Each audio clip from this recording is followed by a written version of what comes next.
For those who don't have a green finger, grow succulents. It's a gateway drug to gardening. Get hooked on succulents and before you know it, you'll be digging up the front lawn.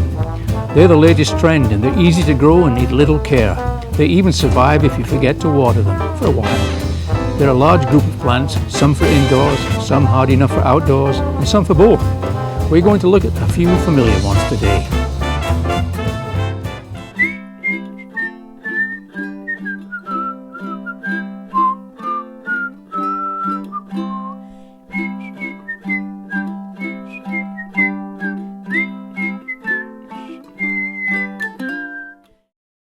Here I am sitting among these wonderful succulents.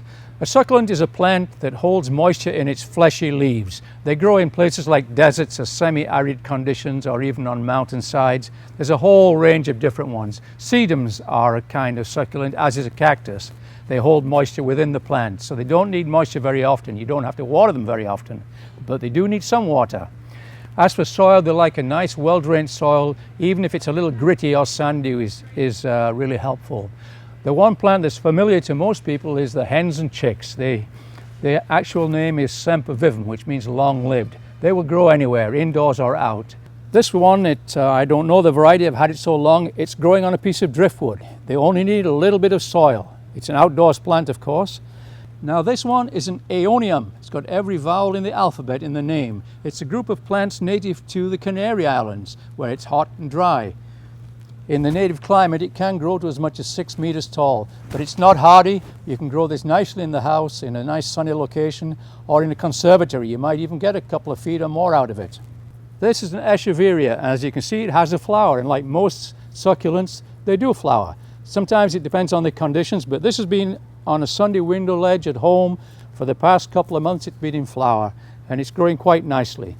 Echeveria.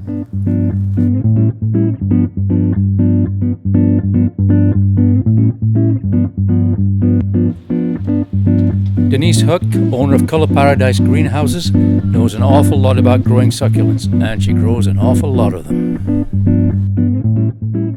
What are your favorites? One of my favorites here is the echeverias.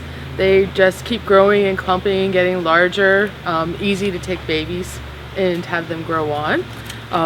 They like to have not much water, like to stay on the dry side, and then we'll use a mix of soilless mix and sand with it. Perfect. For growing. And your other favorites? Kiwi. I love the different colors on this, and as yellow in the middle. Yeah, this yellow in the middle, and then as the sun intensifies with it, the colors change, and as it matures, it's a beautiful one. And then another echeveria. This one's called Pink Chantilly. So I like the ruffled edges of the leaves in the different colors. So pink is the color of the year, as well as blue this year, so attracted to all the pink. For diseases, it's pretty good with succulents. They don't get too many diseases, but bugs is really tough. When you're in a warm greenhouse and the humidity, and they're long-term crops, so you've got them for well over a year, then they tend to, they attract the bugs. For propagation, what we'll do is we'll take off the leaves. And then they don't even need a rooting hormone. You can just stick them in soil and then they will root themselves. So a pretty easy crop to propagate. And how many do you have?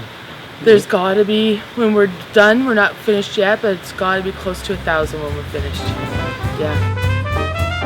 There's a wide range of succulents and they hail from the arid regions of the world. And it may be cold and miserable and not so arid here, but you can bring the desert indoors by growing a few succulents in your living room.